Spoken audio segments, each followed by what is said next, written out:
ravie de vous retrouver. Oui, déjà, ça tout court, c'est vrai. Mais en plus, je vous retrouve pour un énième update. Et j'espère que vous n'en avez pas ras-le-bol. Mais voilà. En fait, mon rythme de lecture est lent. Mais mon rythme de vidéo est encore plus lent. Donc j'ai l'impression que je vous bombarde d'updates. Et comme j'ai pas le temps de filmer autre chose que des updates, sauf des unboxings. Parce que, voilà, unboxing. Mais du coup, je suis désolée. Si vous en avez marre, vous les mettez dans les à regarder plus tard et vous les regarderez un autre jour. Voilà, il n'y a pas de souci, il n'y a pas de problème. Dites-moi par contre en commentaire, et là je fais ma relo tout de suite, j'ai enlevé les lumières parce qu'en fait il fait beau dehors et que j'ai l'impression que niveau luminosité ça passe.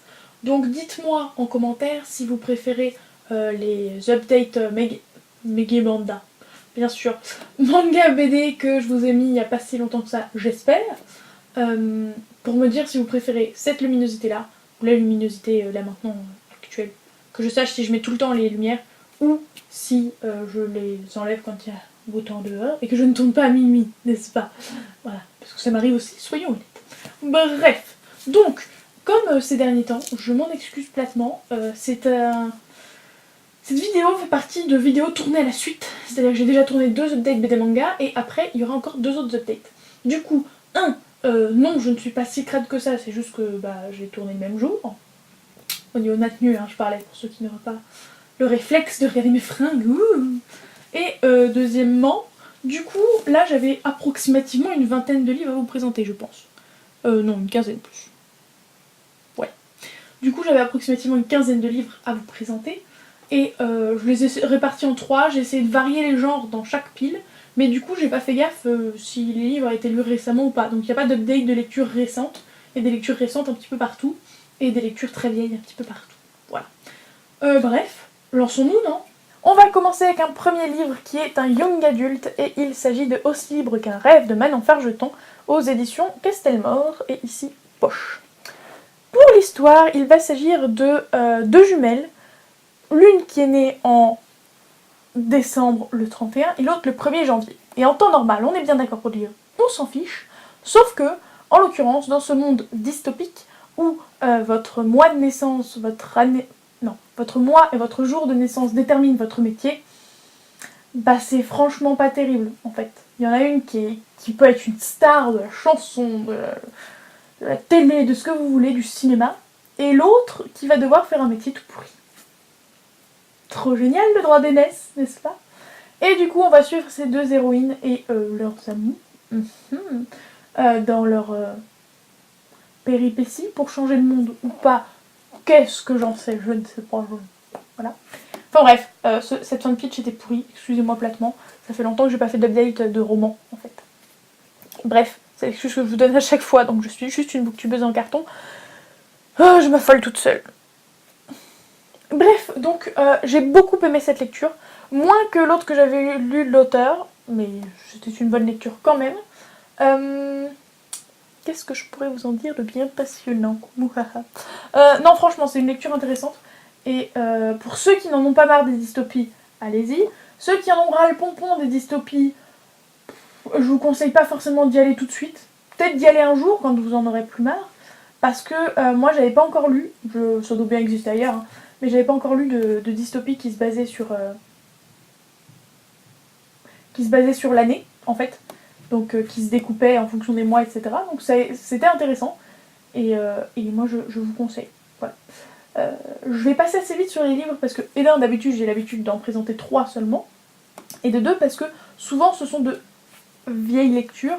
Moi, je suis en fin avril, et je crois que je l'ai lu début janvier. Je crois que ça fait partie de mes lectures de janvier, donc voilà. Ça commence un petit peu à dater, sachant que j'ai pas non plus chômé niveau lecture. Ensuite, on passe à une romance adulte avec du fessier. J'allais dire autre chose, mais je me suis restreinte.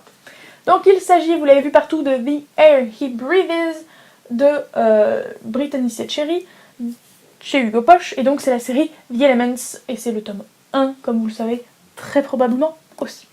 Pour le pitch, on va faire simple. Un homme et une femme dévastés par la perte de leur conjoint et ou enfant. Et du coup, ils vont commencer par se prendre la gueule pour au final, peut-être que une romance est possible. Serait-ce le cas pour un Hugo roman? Ça serait surprenant, dis donc. Bref. Donc voilà le pitch de base, je vous ferai pas beaucoup plus. Moi j'ai beaucoup aimé, c'était très sympa, ça m'a prise. Alors peut-être pas prise au trip non plus, mais en tout cas ça m'a bien prise.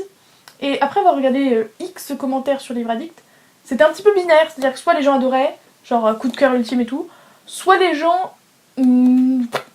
soit ça passait pas. Il y avait quelques personnes comme moi qui n'étaient pas non plus... voilà, en train de dire que c'était la meilleure romance de tous les temps. Mais nous ne sommes peu nombreux. Enfin bref, c'est très très bon. Je lirai la suite avec plaisir, mais en poche, hein. On va pas dénoter, et voilà. Puis quand bien même j'aurais envie de me jeter dessus, alors il les a en grand format. Je pourrais si je voulais vraiment. Mais on se contentera des poches, n'est-ce pas? Le point principal négatif que j'ai à noter, c'est que la fin, qui est une suite de chamboulements très très bien, hein, on est d'accord, je les ai tous vus venir. Genre tous. Alors, pas 100 pages avant, pas 500 pages avant non plus, mais je les ai vus venir avant, quoi. Alors peut-être que c'était voulu de l'auteur, mais j'aurais trouvé ça plus sympa qu'on le voit pas venir en fait, que ça soit vraiment surprise motherfucker. Bon, peut-être pas dit comme ça, mais ça aurait été sympa quand même, vous voyez. Donc voilà, c'est le seul point noir que j'ai à mettre. Après, j'ai kiffé ma lecture, c'était très prenant, c'est plutôt épais à chaque fois quand je vois des romances comme ça, plutôt épais, je suis en mode mais qu'est-ce qui peut bien se passer pendant 450 pages? Oui, parce qu'il fait 450 pages. Parce que là, je comprends pas comment pendant 450 pages, tu peux avoir des trucs à me dire quand même. Et si, il y a des trucs à dire pendant 450 pages. Et ouais. Enfin bref, donc si vous avez envie d'une romance avec fesses, allez-y.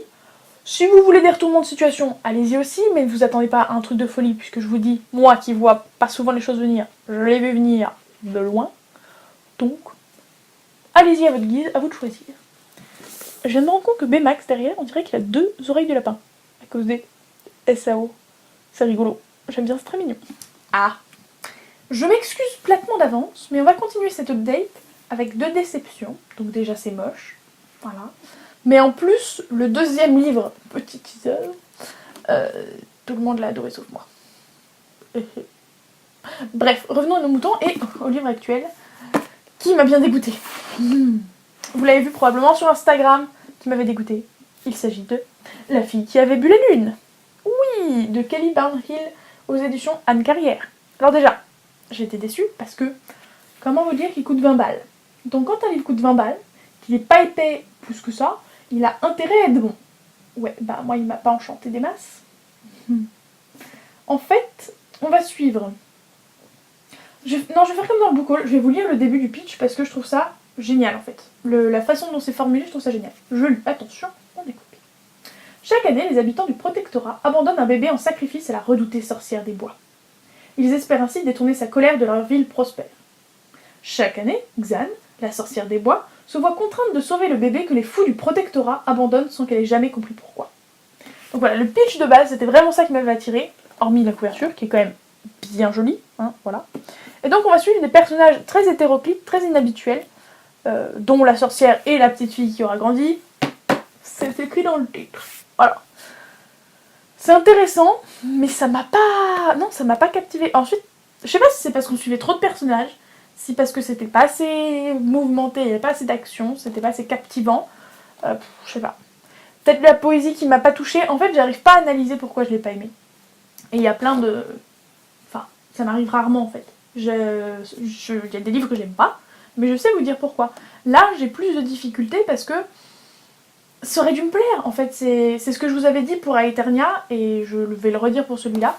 C'est comme un film sans bande originale. C'est un film sans musique. Vous comprenez que les autres aient pu apprécier, mais il vous manque un truc, quoi. Vous mettez pas le doigt dessus, mais il vous manque un truc. Bah voilà, c'était ça pour La fille qui avait bu la lune. Donc, quand ça coûte ce prix-là et que ça déçoit comme ça, c'est moche. C'est moche, c'est moche, c'est moche. Attention, la déception arrive. Ta-ta-ta. Et oui, vous allez être surpris, ceux qui me connaissent depuis un moment, j'ai été déçue, et voire même je n'ai pas aimé Proxima du Centaure de Claire Castillon, chez Flammarion Jeunesse. Voilà. Alors déjà c'est un bouquin tout petit, voilà. Ce qui est bien dommage, mais comme il coûte que 13 €, ça va, on ne se ruine pas non plus dessus. Pour le pitch, il s'agit de Wilco, j'ai mis ça. Oui, c'est ça. Il s'agit de Wilco, qui est fou amoureux d'une fille qu'il voit passer sous sa fenêtre tous les matins, mais il ne connaît pas son prénom. Du coup, il l'appelle Apothéose. Voilà, en toute simplicité. Il l'appelle Apothéose, et un jour, il va tellement la mater par-dessus la fenêtre qu'il va... Enfin, mater, non, la regarder passer, pardon. Qu'il va tomber de la fenêtre et va devenir... Alors, attends, c'est pas hémiplégique. Mais je ne sais pas si c'est tétraplégique ou paraplégique. Bref, comme l'a dit Patatras, c'est pas très gentil à dire, mais légumes quoi. Légumes. Voilà. Il va se transformer en légumes, le pauvre chou. Et donc on va être dans son cerveau, avec les visites qu'il peut avoir dans sa chambre, etc. etc. Et vivre sa vie, quoi, de ce qu'il est devenu, en bon légume qu'il est, n'est-ce pas? Ça m'a pas intéressé, en fait. Je suis désolée, hein, y a plein de gens qui ont adoré, donc c'est pour ça que je vous déconseillerais pas ce livre. Mais moi, insensible. M'a fait aucun effet ce livre. Genre, il a pas réussi à me toucher. Alors je sais pas si c'était le choix de mots, si c'était la façon de le raconter, du fait qu'on soit que de son point de vue à lui et que lui il est toujours joyeuse, enfin... Voilà. Je sais pas si c'est ça. Mais en tout cas ça n'a pas fonctionné avec moi. Du tout. Donc, bah tant pis quoi. Enfin, que voulez-vous que je vous dise? C'est pas grave, ça m'a pas plu, c'est tout. Donc voilà, je le disais, je ne déconseille pas. Mais moi ça n'a pas marché. Alors après, je vais pas dire que j'ai une expertise, mais vous savez que j'aime les histoires de handicap, de romances handicap. Donc, est-ce que c'est parce que je suis une habituée que ça ne m'a pas plu, ou dans tous les cas ça ne m'aurait pas plu? Je ne saurais pas vous le dire. Mais en tout cas, de la part d'une habituée de ce style, moi c'est pas ce que j'ai trouvé de mieux. Alors déjà qu'on passe vite sur les autres lectures, celle-là, ça va être éclair, expédié, parce que c'est une relecture, et vous savez que les relectures, j'en parle moins longtemps que les lectures tout court. Donc sachant que déjà les lectures que je vous présente, je ne les ai pas présentées très longuement, mais alors là... Ouais, c'était... Là vous dites, quoi? T'avais jamais lu Hunger Games? Si les gars, détendez-vous, je viens de vous le dire, c'est une relecture. Donc, Hunger Games, l'embrasement de Suzanne Collins, Pocket Jeunesse, tout ça. Ce pauvre livre est défoncé, il y a des traces partout, il est dégoûtant. C'était avant que je prenne soin de mes livres. Que voulez-vous, c'est dur la vie. Je l'ai déjà lu 12 000 fois, mais comme vous l'avez vu sur notre chaîne bien sûr, comme vous l'avez vu sur notre Instagram, ça y est, je trouve mes mots, on a fait un marathon des films, et du coup, qui dit marathon de films, dit envie de lire les livres. Or, comme j'avais relu le premier tome, il n'y a pas si longtemps que ça, je me suis dit, vas-y, le deuxième tome fait péter. Sachant que c'est pas mon préféré, parce que je sais toujours pas si je préfère le 2 ou le 3. Je pense que c'est quand même mon préféré, parce qu'il y a mon passage préféré dedans, mais voilà. Ça fait toujours plaisir, ça fait toujours autant kiffer, c'est toujours mieux que les livres, les films. Ils sont toujours mieux que les films, comme d'habitude, mais ça c'est pour partout, hein, je ne critique pas les films, je les trouve très bien réussis. Bref, revenons à nos moutons. Non, franchement c'est trop top, comme d'hab. Le pitch, je vous le fais même pas, tellement vous avez intérêt à connaître, sinon vous n'avez pas le droit de vous balader sur cette chaîne. Merci. Enfin bref, donc voilà, relecture, toujours aussi génial, j'aime toujours autant les lire, les relire, les relire, et j'y prends un plaisir de folie. Et enfin, on va finir avec une lecture VO qui, j'avoue, je ne sais pas, j'ai pas fait de recherche, si elle va être publiée en français ou pas. Ce que je sais par contre, c'est que c'est une autrice qui a déjà été publiée en français, donc c'est fort possible qu'elle soit publiée à nouveau. Voilà. Il s'agit de The Cruel Prince de Holly Black, qui a donc écrit les chroniques de Spiderwick, donc le fait que je vous dise qu'elle ait déjà été publiée en France. Et c'est aux éditions ici Little Brown. C'est un livre que j'ai eu dans l'unboxing d'une box de Owlcrate, mais je sais plus quel mois. Je vous le mets là, hein. Enfin, je vous le mets là-haut, mais je crois que c'est janvier. Février? Non, c'est février, je crois. Ah, je sais plus, on s'en fout. Bref, pour le pitch de base, en fait, ça ressemble beaucoup à Cotard, et c'est ça qui a fait que je l'ai lu. Parce qu'en général, les bouquins que je reçois d'Owlcrate, j'attends d'avoir le temps, d'avoir l'envie vraiment de lire un truc en VO qui soit lourd, parce que ils sont pas tout fins, en tout cas pas particulièrement, et quand c'est en plus de la SFFF, c'est costaud quoi, parce que moi j'ai pas forcément le vocabulaire. Donc là, comme on est dans un monde de fées, genre fait à la Cotard quoi, enfin vous avez compris quoi. C'est tout de suite plus dur, plus voilà. Et donc, j'étais motivée, je m'y suis lancée pendant... En fait, je m'y suis lancée dès que je l'ai reçu, parce que tout de suite, il m'a happé, mais il y avait les vacances qui venaient, donc je savais que j'aurais le temps. Donc, pendant les vacances de février, je l'ai lu, au ski, soit dit en passant, mais ça on s'en fout. Et c'était très très plaisant. je reste, après l'avoir lu, d'avis que ça ressemblait beaucoup à Cotard. Et ça m'a forcément plu du coup, puisque ça ressemblait à Cotard. Ça faisait pas plagiat non plus, on aurait juste dit qu'on suivait des personnages à l'autre bout de la planète. Vous voyez un peu le délire? J'ai oublié de vous montrer ce qu'il y avait sous la jaquette. Ce qui est quand même bien joli. Ah mince. Si, non, c'était dans le bon sens. A savoir que la jaquette que je vous montre, c'est seulement la jaquette qu'ont eu les abonnés de la box. Enfin, les gens qui ont eu cette box là. Et que ça sera donc probablement pas la couverture française. Je vais quand même vous faire un pitch de base parce que je ne suis pas une ingrate. Donc il s'agit d'une nana qui vit avec ses sœurs et ses parents et un beau jour, du coup un faillé, je sais pas comment appeler ça, bref, va tuer ses parents violemment, hein, en disant que sa grande sœur lui appartient puisque c'est sa fille à lui et pas... Enfin voilà. Je sais plus si elle savait que c'était sa demi-sœur et pas sa vraie sœur, mais peu importe. Et du coup, il va décider d'élever les 3 filles. Puisqu'il a buté les parents, d'un autre côté, ça me paraît logique. Et du coup, on va suivre cette nana qui, du coup, est complètement humaine dans un monde qui méprise les humains.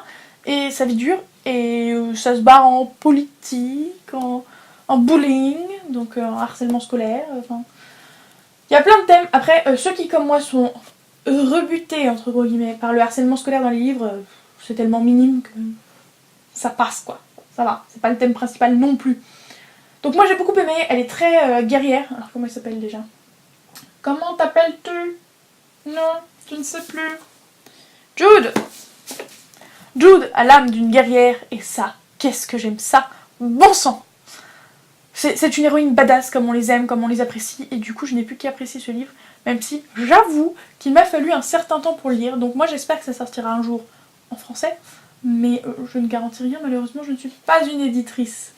En tout cas, s'ils le traduisent, si vous avez aimé Cotard, allez-y! Bon, j'ai l'impression que cette update était d'une rapidité folle et monstrueuse au vu du nombre de livres que j'y ai présentés, et que je me suis pas étalée sur les livres. Mais d'un autre côté, comme je vous le disais, je m'en sentais pas la légitimité puisque je ne me rappelais pas des masses ce que j'avais pensé de ces livres. Ce qui est bien dommage, et c'est ça qui m'énerve, c'est qu'il y a qu'en vacances que je trouve le moment de tourner. Du coup, je peux pas vous garantir que pour les prochains, je tournerai plus régulièrement. J'en sais rien, et j'ai pas envie de m'avancer, c'est pour vous mentir au final. Mais, en tout cas, ce que je prévois de faire, c'est que là, pendant les vacances, je fais quelques montages, vous les aurez vus, vous, il y a longtemps. Et pendant les grandes vacances, je compte tout rattraper, tout faire, essayer de reprendre le rythme de base de vidéos par semaine, mais ça, on n'y est pas encore les gars, hein. Mais en tout cas de rattraper toutes les vidéos tournées, montées, comme ça, je commencerai l'année scolaire, oui je vois loin, fraîche et dispo, avec des vidéos déjà prêtes, planifiées et tout, et ça serait parfait dans un monde de bisounours. Après, est-ce que je vais y arriver? Je ne sais pas. Je fais ma petite promo, vous avez qu'à mettre des pouces en l'air pour m'encourager, si vous êtes motivé par le projet, voilà. Si vous n'êtes pas abonné, je ne sais pas comment ça se fait. Parce que si vous êtes jusqu'à la fin de la vidéo, c'est que cette vidéo était fantastiquement exceptionnelle. Non, je blague, hein, vous emballez pas, je suis pas si narcissique. Et du coup, abonnez-vous. Enfin, ici, on se marre, on se fend la poire, on se poile. Hein. Ah, venez, viens avec moi. Viens dans mon monde et celui de ma soeur. Viens, mon lapin. Bref, tout ça pour dire que j'aimerais bien savoir ce que vous lisez. Comme d'habitude, si vous aimez vos lectures, je vous fais de gros bisous et je vous dis à la prochaine. Ciao!